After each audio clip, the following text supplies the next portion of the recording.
This is Paul Campanario with Next Level Entrepreneurs, and Next Level Entrepreneurs is here to help business owners in their journey, breaking through barriers and help them grow, scale, and improve their overall business. That's what we do. That's what I do. And I'm super excited. Have an amazing guest with me today. And so we're going to get into our show. So I'm going to introduce Johnny Lucidi, and he is from Jacksonville Epoxy, and he does many other things as well. So we're going to let him get into it, but we're going to have a great conversation about his past, his history, what's led him up to where he's at today, and some of the great things that he's been doing in several industries. So Johnny, welcome, man. How you doing? Morning, Paul. How are you? Doing awesome, my friend. So yeah, man, I mean, you've done a lot over, the span of, call it 10, 15, 20 years. I'd love for you to get into that.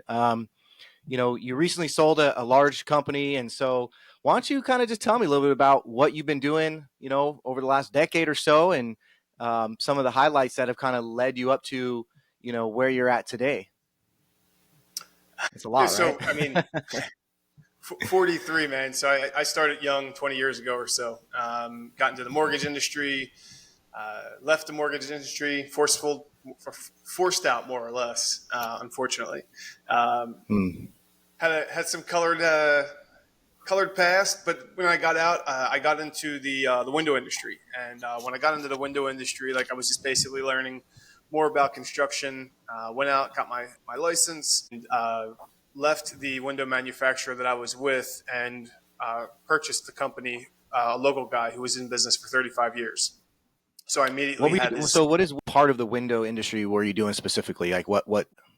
So window replacement was really popular here in Jacksonville, 2017 through the end of COVID. So I saw an opportunity to strike, and I saw how the market around here was just so outdated with people who have been vetted here for a long time, people that were overpriced. It was just all over the place. So I saw an opportunity to hop in and picked up a local guy who he was planning on shutting his business down. He had 35 years of history. So now I had 35 years of history. And I immediately went after my competitors with some commercials on TV and made a name for ourselves. So when I sold that in 2000, let's see, we're in 2022, I ventured into to software and into the flooring industry.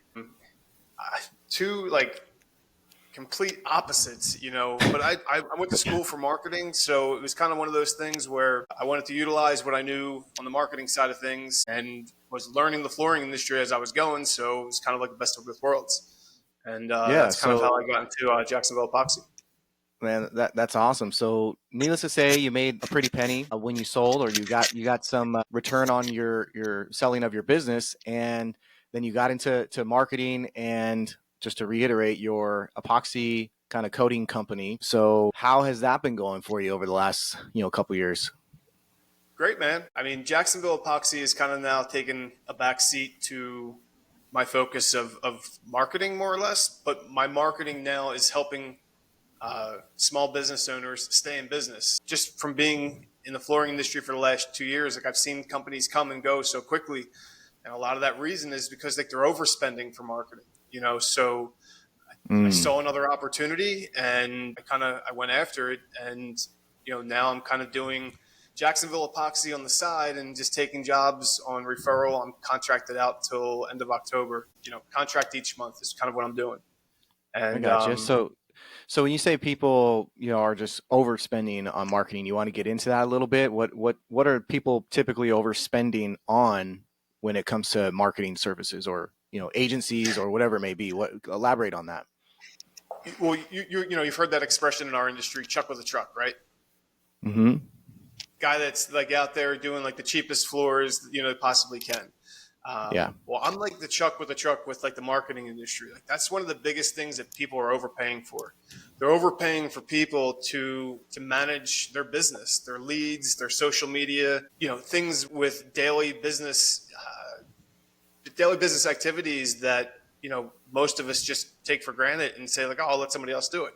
But they're letting somebody else do it at a really expensive cost. And, a lot of the guys who I've talked to, spending anywhere from $2,000 to $3,000 for somebody to just run their ads and and yeah, it's Mm-hmm. crazy, man. You'll go out of business that way real quick. Gotcha. So if you were to put a percentage on how much lower typically you are compared to some other providers, where would you fall? And that's not I'm a, under Jacksonville Epoxy, right? That's a completely different business. What business is that if you want to share? so this is impact estimates. Okay. Impact estimates. Cool. We'll make sure to put a link and some information on the show for you. Appreciate it. So impact estimates is saving people in all types of industries on their marketing costs. Typically, where does that fall? I mean, it varies, and it is in Yeah. all industries. Like, it's not just for flooring. I'm just hyper focused right now in the flooring industry because of Jacksonville Gotcha. Epoxy and my past with that. Okay. I mean, so you got these two new ventures that you're doing. Obviously, sounds like there's more of an emphasis on the software marketing side, and that's going well. I mean, but being an entrepreneur for, your recent past, what are some of the things that you feel have been or are some of the most challenging things that you have gone through as an entrepreneur or business owner? Some of the most challenging things, Yeah. finding good people to work with you for starters. You Right. really need to trust your staff when it's your brand and your face. I mean, when I was in the window industry, like my face was on TV, so like it was crucial that I hired the right people. And finding good help right now is really difficult because like you'll get somebody that wants to come in for your flooring company, for example. They learn all your trades and where you're getting your materials, and the next thing you know, they're I'm out sick this week, and then you start seeing their Facebook page that they're doing chip flake jobs. Right. I think a lot of people can relate to that Yeah. experience with employees. Yeah, no doubt about it. I mean, that's probably a whole nother topic on how to hire and manage employees. But so certainly that's always a challenge. Anything else that comes to mind as far as even when you look back, do you think of any thing that you would do differently or even failures that you've learned from that you could share? Yeah, man, I have a lot of failures. Yeah. Hey, if It's you're not not all. failing, you're not trying, right? So I No, mean, it's going to happen. yeah, it's going to happen, and failures is really like just taking a step forward after you take that step back. You learn from it, never to do it again, and you kind of improve from it. I think my biggest thing is navigating time. Because it's the biggest thing in life that you can never get back. And with Right. family, with personal life, with striving to be like the best, because like my personality, my mindset is, you know, and it's corny, but like if I'm not first, I'm last. And Yeah. and it's kind of one of those things where if I see people out there who are doing things that are, they're overcharging or like they're just not doing it ethically, it drives me more, and then that takes me away from my family. So like my biggest thing is time management and trying to find a way to navigate the appropriate amount of time to scale two businesses at one time, and then also spend time with my kids, my wife, and do things for me. I mean, it's hard to shut it off, man. I mean, it's too easy nowadays to just pull up your phone, pull up, social media Yeah. and just go to town and get caught up in scrolling and swiping and responding to comments. It's just way too easy. And so, do you have anything kind of relating to how you manage that? That might be a tip for people that are struggling with trying to really balance their time with their family and personal life and their business? I do actually. So what I do is put everything down and I time limit out now. So, if at 10 o'clock, if I'm supposed to be off doing what I'm doing, no matter, whether I'm ahead or I'm behind, I cut it off at 10 and then I move on to my next thing on my list. And I just kind of work down my list until I get through everything. And I've noticed that if I do that, um, if I'm cutting off at 5 o'clock, like I'm making sure that I get everything done by 5 and then I'm spending time with my wife or my kids and whatnot. But Yeah. recently, it's not been like that. Like recently, hours has just been crazy. Trying to get, trying to find a model where like I can run both of these things at the same time. I mean, I think there's always going to be exceptions. Hopefully, it's not the norm, right? But I think what you said is some good advice, and it almost seems like if you do that, you're kind of creating more of a sense of urgency, but it's a controlled urgency to get things done, and then you can kind of check that off as a win, and feel good about obviously closing that chapter for the day with a win, and then moving on to the personal part of your day, which obviously is, I think by most underrated, man. So that's good. I like that. I like that. If you had a choice to, hindsight's 2020, obviously, but would you do anything different? Looking back on, what you invested into, selling the company, doing what you're doing now, would you change anything? Uh, Or would you do it all? I think if I was talking to my 18-year-old self, I'd probably tell him like, hey, like hold off on getting married until you're 35, 40, and just really focus on yourself. Yeah. And just and the only reason for that, man, is, and again, like I've got four beautiful kids. I got a beautiful wife that I wouldn't have if I did that. But Right. it's also not fair to take away from them. And I feel that that was my biggest thing, is like I kind of robbed them of time with me, because I was fixated on making a business be successful so that they can have a better life. Yeah. So like that's why I would, if I could do it differently, I would hold off on finding that right person and just shut my doors more or less until I was ready to do something like that. It's hard to do. Yeah, hard to do. I think a lot of people certainly can relate to that, but I think obviously there's always a bigger plan and something that I believe is meant to be, and that is where you currently are is where you're supposed to be. And Right. so I think like when you have a beautiful wife and family, those they're supposed to be with you and watching you. They're learning from you without you even realizing it. And I think we could always go back and say, man, I wish I had done this differently or spent more time with them. But ultimately, you're helping shape them. And I think one of the biggest things for me, just kind of thinking about what you said, is you gotta have the right partner, like Yeah, oh your yeah. wife or spouse, man. I mean, if they're not on board with it, or they don't align with you, then that probably makes things a heck of a lot more difficult. And so it sounds like, you have the right partner there, and I definitely she was do. understanding of your journey, what you wanted to accomplish, and that probably made it a heck of a lot easier. So I get that. Listen, man, when I was 23, like I was saying I was going to be retired by 30, and I may have been. Well, I, yeah, it's listen, I may have been if I didn't have a setback. And then, yeah. my when I got back on my feet again, my next goal was to be retired by the time I was 50. I'm 7 years from that. So like, yeah, I kind of, I've got my goals in place, and I definitely know how to manage my time a lot better now than what I did when I was younger. So I'm Hmm. excited for, the next 7 years to get to Well, my you strike goal. me as a person that, if you hit your goals in 7 years, you probably I'll find won't something retire. else. You'll just probably get into something else, is what I'm I thinking, probably right? will. Yeah. Retire from what you're currently doing, and then move on to the next, thing. And that would Yeah. be with your wife and family. I know that, right? Yeah. Yeah. Heck 100%. yeah. Um, you talk to a lot of business owners, I mean, virtually every day, right? Yeah. Yeah. Yeah. Sun up to sundown. Big gasp. Yes. What would you say, just based off of those conversations, is some of the mistakes or challenges or struggles that business owners are making or going through right now that, you just are seeing a common or hearing a common theme, from them? Getting misguided advice. That's Okay. Just that's blanketed across the board, or anything in particular?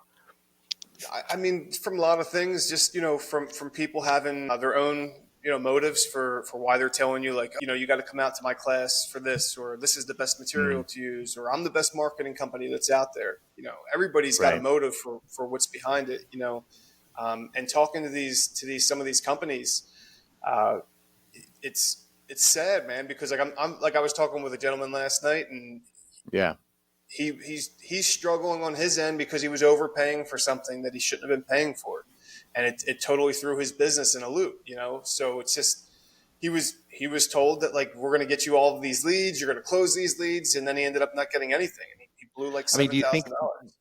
I mean, it's horrible to hear those stories. Do you think this people they're too trusting? Maybe they're not doing their due diligence. Maybe they're just maybe too quick to make a decision, or what do you think it is?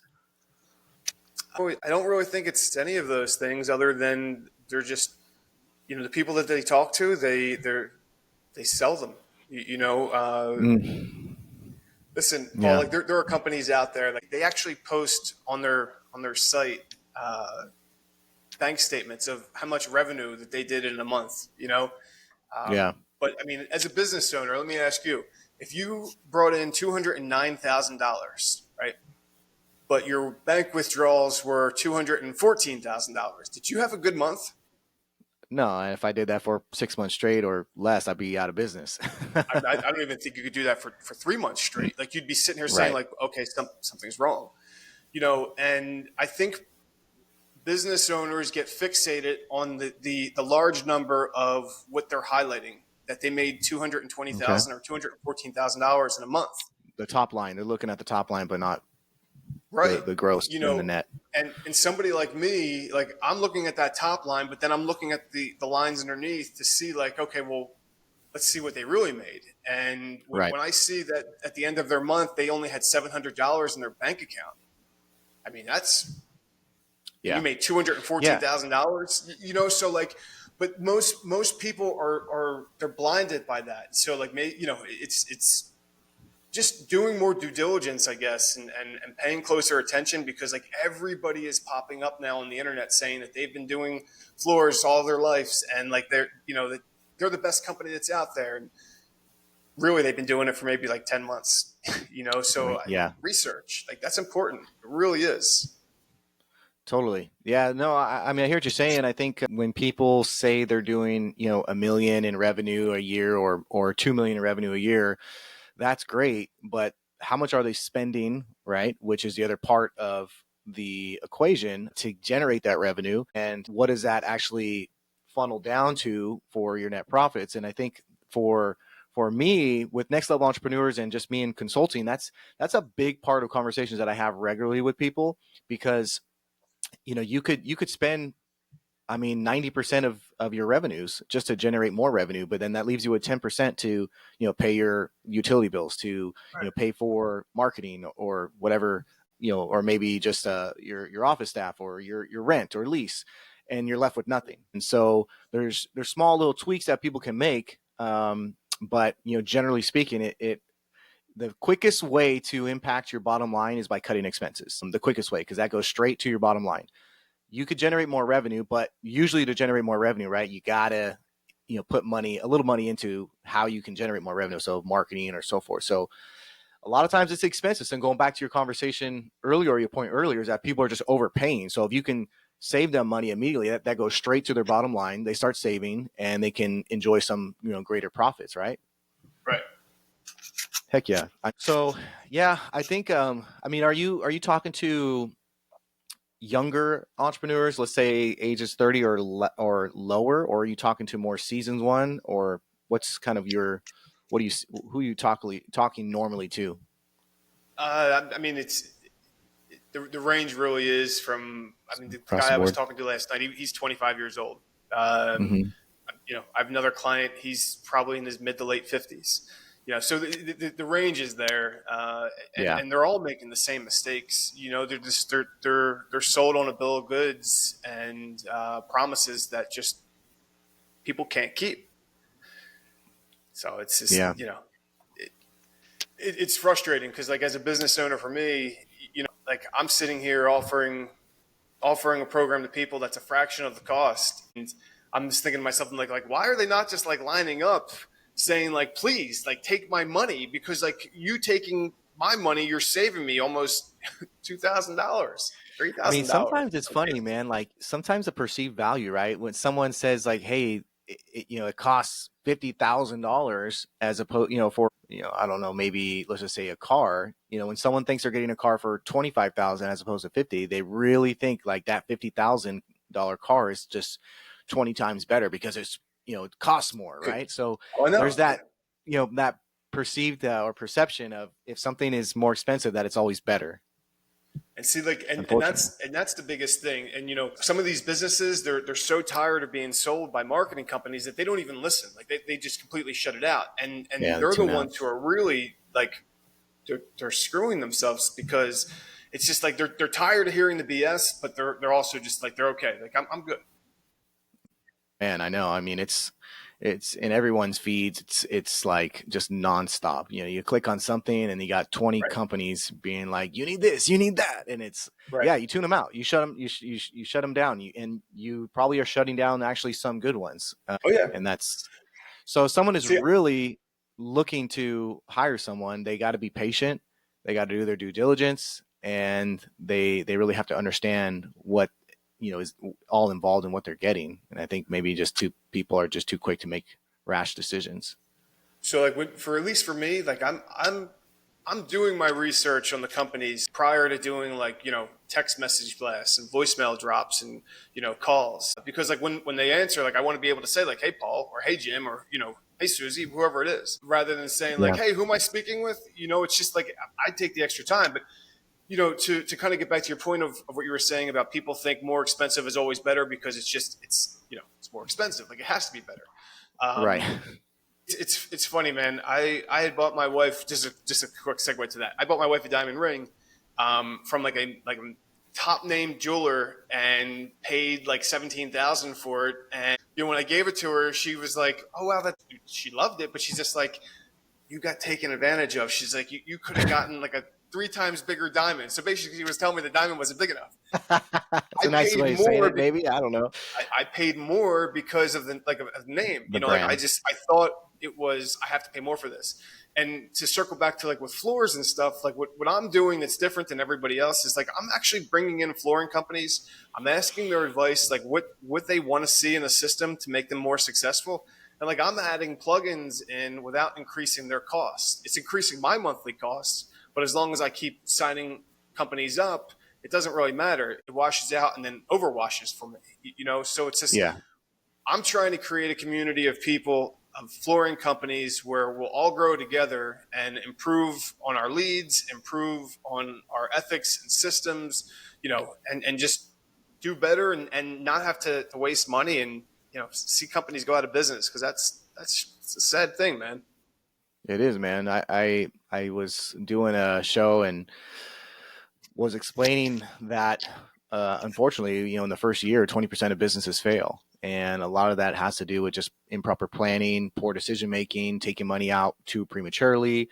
Those are a few of the reasons why most businesses fail. And then when you get to up to 5 years, in the first 5 years of business, 50% of the businesses fail. And I'm sure there's a variety of reasons why, but I think a lot of it still would go back to the decisions they make, cash flow, spending things that really maybe they spent too prematurely on or spent too much on or things they didn't need. And it goes back to a lot of what you were saying. Oh But yeah. so I always like to ask this question because I'm an entrepreneur. I own several businesses and I'm always looking for opportunities, right? So, I mean, once again, we've established you talk to a lot of business owners, different ages, different industries. What do you think right now is good opportunity for someone to maybe invest in? And I'm not talking like stocks and bonds. I'm just talking like maybe someone could put some money into something that could, you know, a business or an opportunity that can give them more money. Have you kind of given that any thought or think of any like business or industry right now that is, man, this industry is popping, it's going off? Like what do you think would be a good industry to invest in right now? I mean, even with as saturated as the flooring industry is, like I do think this is a great industry to get into. Just epoxy in general, not just floors, but like my Jacksonville Epoxy, for example, we do epoxy showers, countertops, and we do floors too. So I rarely do chip flake. I focus just on metallics. Okay. So like, there's really good money in that. So like, I think that if you're of a good sound mind for a business owner and you know how to allocate funds properly and not overspend, the epoxy industry is still like a great industry to get into because everybody's still doing like especially with the way the economy is, people want to do upgrades to their home but they're trying to look for more affordable avenues. And if you do a comparison for what like expensive granite costs or quartz, like like that stuff costs a lot of money. You can get that done with like epoxy and have like a much better look in your own design, and save thousands of dollars. So, and still as a business owner, make a lot. I told you what I did on a countertop job the other day. You know, Yeah. um, That's a big profit, man. Yeah. No, it's definitely a good industry. It does take practice, takes time, a lot of learning curves. But I think if you look at niche industries, right, or things that require a specific skill set, or things that are, not widely, what's the word I'm looking for, offered, I think then someone can be very successful, right? So even though epoxy industry is been around for a long time, there's new things developing in it that are being somewhat new and innovative, and I think there can be a lot of good money, like you said, in that. So no, definitely. What do you think is so you said 7 years, man. So 7 years, you're gonna focus on the couple things, marketing and software and your epoxy business. Anything else that you wanted to share? I don't know, that you're like might be interested in doing something in this arena soon, or when the 7 years hits. Yeah, when my 7 years hits, I'm going to focus back on my vodka drink that I have and back down that road of maybe opening up like a local, just like a Oh, you're local. serious? I thought you were talking about actually like just chilling. So you actually have a vodka brand or drink that you've been working on? Yes, since Okay. 2002 actually, and then I reestablished it again in 2017. Cut all of the sugar out, brought the calories down to I think it's 79 or 81 calories for 7.7 alcohol content in a 13-ounce bottle. Wow. That Yeah, sounds it's pretty called amazing. Fader Ice. I'll be the first to ask for free samples. So I'll give you my Dude, feedback on that. I You got I any was flavors, or just right now it's just oh, regular? Like, no, so I've 23 flavors. I mean, I what? was yeah. Let's go. I was selling it for a hot minute. I right before COVID hit, I was in discussions of opening up a local dive bar, like right outside the community of my home. It's going to be a golf cart bar. Had the place all lined up, and COVID hit, and they shut down like the ability to for people eating in restaurants and stuff. And at the time, the landlord wanted he wanted all the money for the lease and everything. So it's kind of like I switched gears and I went into distribution and I started distributing through bottles. But I quickly realized that bars, like, they're going to pay you pennies on the dollar for your bottles, and like bottles Yeah. cost money, boxing costs money, and there was Yeah. really no money to be made in doing that. So I shelved it for the time being, like I did in 2008, and I plan to go back down that road because, man, like I've have a huge following with it. Like I still have people messaging me all the time saying like, "Hey, can you ship me an order?" And I'm just like, "It's Do you have temporarily a closed." name for the brand that you want to share, or not yet? Oh yeah, no, it's called Fader Ice. Fader Ice. Mm-hmm. How do Yeah, you spell so that? Faderice. Okay, Fader Ice. I love it. So Awesome, man. when you're Shoot. drinking it, it's like you're faded and shaded, but when you've had too much, you're faderated. I love it. I love it. Man, you have something there. All right, if you need help with that one, let me know. You got my number. Well, I thought you knew about you know what? It might have skipped my mind. It does kind of ring a bell, but I didn't know too much about it. But yeah, man, no, that sounds pretty cool. I love it. So part of what I do is we help entrepreneurs kind of get through different stages of their business, and we're always looking to give advice and give free advice too, and ultimately just get businesses to a place where they can be comfortable but obviously successful, and where the owners and operators can feel really good about their time and investment and get the most out of it. And so, what last piece of advice, or what is something that you would just tell someone that either is looking to start a business or that is already in a business to, hey, if I can give you one or two little things of advice, this is what I would tell you? that. Man, Got you, put you on the spot here. did put me on the spot. I'd say two things that I would suggest to people is don't rush it. For starters, like take your time and I mean, like silly as it sounds, like do a profit and loss like every month to kind of see like where your money is rather than waiting to quarterly or to meet with your accountants, because it's super vital during those first beginning months of a business to kind of see like where you can cut corners without affecting, bringing in like the opportunity to gain business. Yeah. That's probably what I would suggest to people, man. Like they're two really key key ingredients to success. Like, don't rush it, and like, know your bottom line, like know what you're bringing in. I love it, man. So plan ahead, make sure you understand where you're getting into, and then once you start doing it, make sure you always know where you're at, right? Yeah. So both of those go back to just making informed decisions and being smart about it. So awesome, man. Hey, I wanted to thank you. This is Johnny Lucidi again from Jacksonville Epoxy and Impact Pros. Appreciate your time, man, as always. We'll definitely connect here in the near future, but thank you again. And so for everyone watching, don't forget to like and subscribe. Stay blessed, and we'll see you on the next one. Thanks, everyone.